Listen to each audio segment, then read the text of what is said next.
അങ്ങനെ നമ്മൾ പരിചയപ്പെട്ടിട്ട് 7 വർഷമായി. 7 years ഓഫ് ലവ് എന്നൊക്കെ പറയാം. പക്ഷെ നമ്മുടെ കല്യാണം കഴിഞ്ഞിട്ട് 2 വർഷമേ ആയുള്ളൂ. നമ്മുടെ സെക്കൻഡ് വെഡിങ് ആനിവേഴ്സറി ആയിരുന്നു ഈ ഒക്ടോബർ 8. ഒക്ടോബർ 8 നമ്മൾ ഫസ്റ്റ് പരിചയപ്പെട്ട ദിവസം കൂടിയാണ്. ഇപ്രാവശ്യം പയ്യന്നൂർ മാളിലൊക്കെ പോയി റെസ്റ്റോറൻറ്റിൽ എത്തുമ്പോഴേ വൈകിയിരുന്നു. അവരൊരു ലാസ്റ്റ് ഓർഡറൊക്കെ എടുക്കുമായിരുന്നു. അർജുൻ ജോലി കഴിഞ്ഞ് അർജുൻ്റെ വീട്ടിലൊക്കെ പോയി. പിന്നെ ഗിഫ്റ്റൊക്കെ വാങ്ങി വന്നതുകൊണ്ടാണ് വൈകിപ്പോയത്. ഫസ്റ്റ് വെഡിങ് ആനിവേഴ്സറി വീട്ടിൽ വെച്ച് ചെറിയൊരു ഫംഗ്ഷൻ നടത്തിയായിരുന്നു. റിലേറ്റീവ്സിനെയും ഫ്രണ്ട്സിനൊക്കെ വിളിച്ച് ആ വീഡിയോസ് ഒക്കെ ഇടാറുണ്ട്. അത്രേ.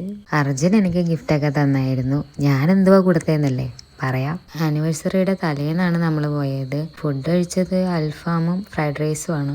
എങ്ങനെ പോയാലും അവസാനം ബിരിയാണിയോ അല്ലെങ്കിൽ ഫ്രൈഡ് റൈസോ ഇതിലാണ് പോയി നിൽക്കുക.